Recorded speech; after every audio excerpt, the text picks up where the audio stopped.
Serikali imewasikia, imesikia kilio chenu, itahakikisha kama mara mvua hizi kubwa za masika zitakapopisha, barabara hii mara tu ujenzi wake utaanza. Lakini ndani ya muda huu ambao mvua zinaendelea kunyesha, sisi tunakamilisha zile taratibu nyingine za kiserikali ambazo zitatuwezesha wa muda huo kuja kumwambia mkandarasi, sasa anza ujenzi wa barabara hii ya Susumizini Andikoni yenye urefu wa kilomita 2.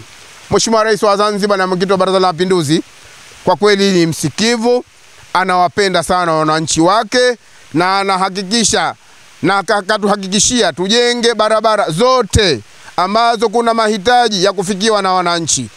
Sasa hivi dunia inabadilika, lazima kila mmoja anahitaji maendeleo, tutahitaji kujenga, tutahitaji huduma mbalimbali za kijamii. Ina maana kukosekana kwa barabara hii kutapelekea jamii ya Andikoni kushindwa kujikomboa katika masuala ya kiuchumi. Kwa ina maana serikali tuone kwamba jamii ya Andikoni ina shida ya barabara kwa ajili ya maendeleo ya mtu mmoja mmoja, pia maendeleo ya taifa kwa jumla. Tokea majukumu huwa wanaume mara nyingine hawapo, na sie wanawake hatuwezi kuchukuana mpaka tukafika barabarani. Masafa ndo kama haya.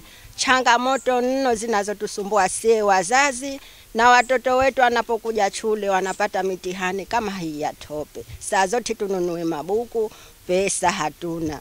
Wazazi tukafika hospitali, madaktari ndivyo wanavyo tutodofu, wakatuambia nyewe wajinga, mkiumwa mnachelewa kuja huku, hamuna kuja mapema, mnajifungulia majumbani. Jamani, sio hivyo, kwetu sie ni upungufu wa barabara iwambali tope.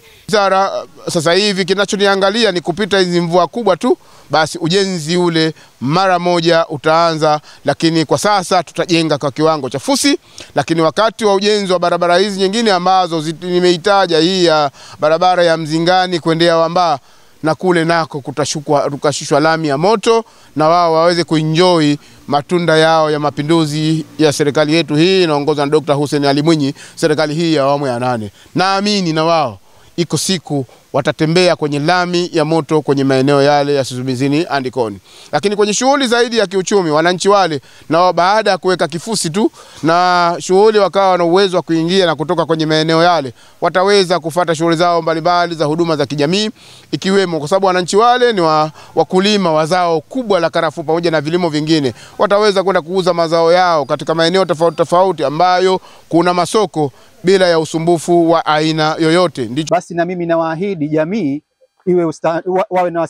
wawe na ustahimilivu wa hali ya juu. Inshallah kwa uwezo wa Mungu tutaendelea kulisimamia.